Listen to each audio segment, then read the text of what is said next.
Nyan info mameh berarti pengut bangsa Aceh Lambang kasah insyaallah bulan 8 tapi secara resmi itu.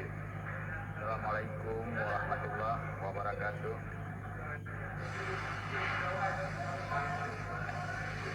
Jadi alhasil bendera Aceh kasah tidak lagi dipermasalahkan. Pemerintah pusat tidak lagi mempermasalahkan bendera Aceh yang berlambang bintang bulan bergaris hitam putih. Sokah anak pekali kamu ada dengar abah-abah mereka. Jadi yang info mameh yang belum betul-betul mereka. Bendera lambang kasah insyaallah bulan 8 tapi secara resmi itu. Dino bele DPE belum takut nak pihak-pihak yang anak senang diputren ditarik beranggaho bendera bintang bulan bendera gedayo tanyo cit yang ia mata yang arti takalan hal-hal yang lainnya. Kupu bendera kemau ada baik anak marwah ditarik babak tiang. Makaji dapre proses politiknya, dapre lobby politiknya yang tengah berpijak, yang tengah lobby, yang tengah berselesau oleh pemimpin kita yang. Jadi ini yang perlu sampaikan para rakan-rakan Madu, negara bendera Aceh kasih so lebih kanun tentang Lageson, kanun bendera Aceh, kanun tentang bendera Aceh tu nomor le tentang Pahit Aceh. Insyaallah kabere. bulan 8 tanggal 15 2020 berarti nyan info mameh pengut bangsa Aceh nyan info mameh nyamban anak pujangan nyamban anak pujangan baik kerja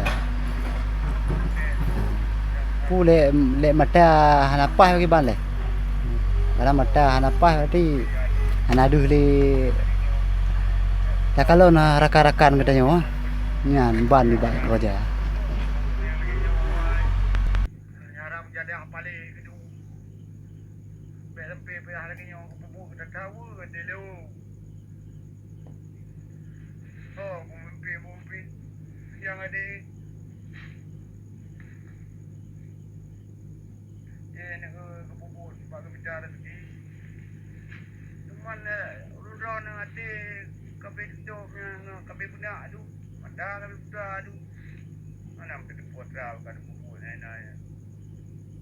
Kadang-kadang urus ada batu, hoi ke bincang ke pandai urus. Telefon bapak cara-cara yang nak yang tahu ngangkatnya. Kadang urus batu ke. Tapi agak kerja lagi mana baju-baju dah ada yang bangsa Aceh bila lagi yang cara tetapi. Jajak perang yang punya berdobo bila dah mau beli nurayan hai.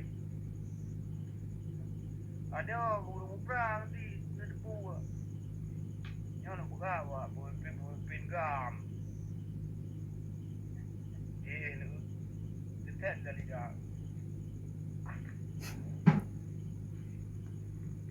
Nyom yang hana depan hubungi leu. Buat